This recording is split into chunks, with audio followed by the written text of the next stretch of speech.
경제 성장률 전망치가 매우 중요하다는 것은 누구나 알고 있습니다. 하지만 우리가 이 경제 성장률 전망치에 그렇게 민감하진 않죠.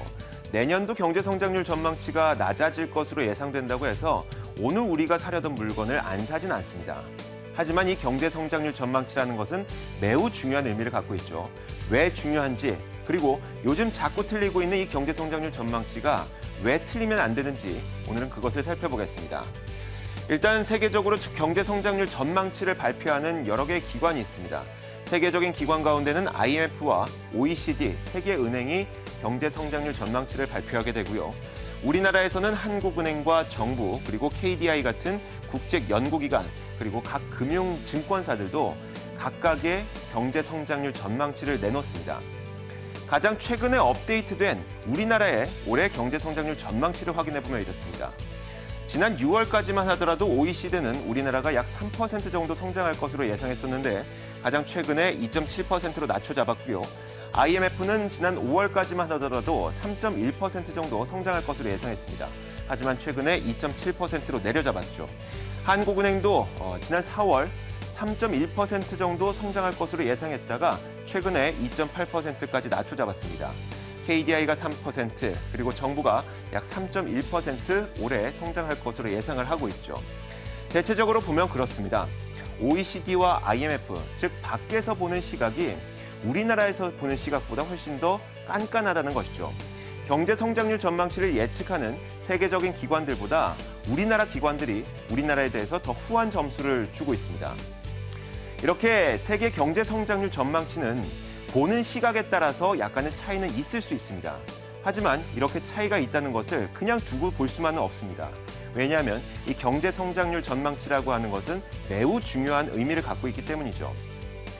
경제 성장률 전망치는 정부가 앞으로 얼마의 세금을 걷어야 되는지, 그리고 앞으로 얼마의 세금을 써야 하는지 그것을 정하는 가장 중요한 기준이 되고요. 기업들 입장에서도 얼만큼 경제가 성장할 것이기 때문에 내가 어디에 얼마나 어떻게 투자를 해야 되는지 그것을 결정하는 아주 중요한 기준이 되기 때문입니다. 예를 들어 이런 식이죠. 만약에 우리나라가 내년 경제 성장률이 약 4% 정도 성장할 것으로 예상을 했다고 가정해 보겠습니다. 그럼 정부에서는 이렇게 계획을 짜게 됩니다. 내년에 경제가 4% 정도 성장을 할 테니까 세금을 한 4% 정도 늘리고, 그리고 이 지출도 한 4% 정도 더 늘리자, 이렇게 계획을 세우게 되죠. 그런데 만약에 다음 연도가 됐는데 실제로는 경제 성장이 3%밖에 이루어지지 못했습니다.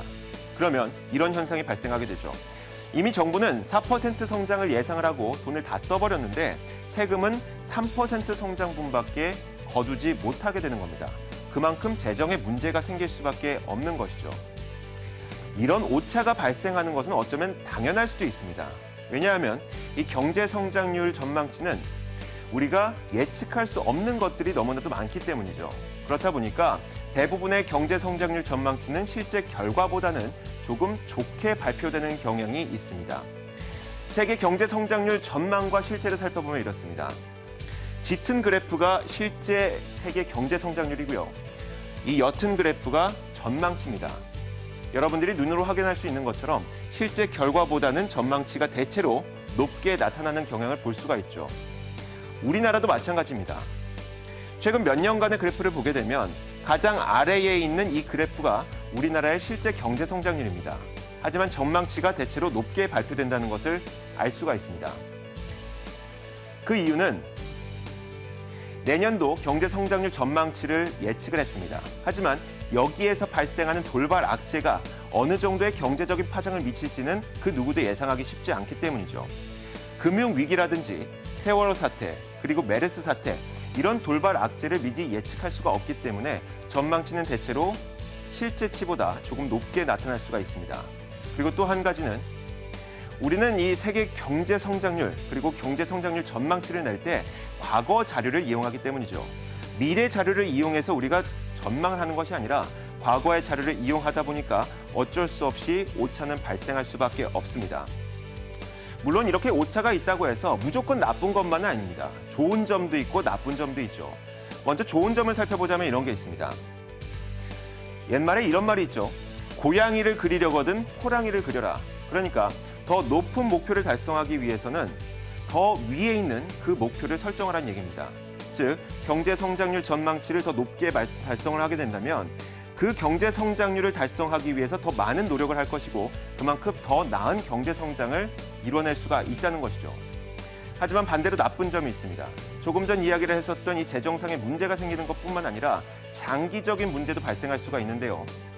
예를 들어서 지난 1990년대 일본이 잃어버린 20년에 들어가기에 앞서서 일본 정부에서는 거의 매년 다음 연도 경제는 더 호전될 것이라고 전망을 했습니다. 그렇다 보니까 기업과 국가 그리고 국민들은 내년도 경제가 호전될 것으로 기대를 하면서 근본적인 대책을 내놓지 않았죠. 그렇기 때문에 일본이 잃어버린 20년에 들어갔다는 그런 학자들도 있습니다. 물론 경제 성장률 전망치라고 하는 것은 정확하게 맞을 수는 없습니다. 틀릴 수밖에 없죠. 우리는 신도 아니고 우리는 점쟁이도 아니기 때문입니다. 하지만 이 내년도 경제 성장률 전망치가 좋아질 것으로 예상된다고 해서 내년 경제가 더 나아질 것으로 예상된다고 해서 우리는 안심하고 있어서는 안 되는 것이죠. 내년에 우리가 고양이 정도를 그리기 위해서는 호랑이를 그릴 만한 선제적인 구조조정 대책이 필요한 겁니다. 시장 있는 남자였습니다.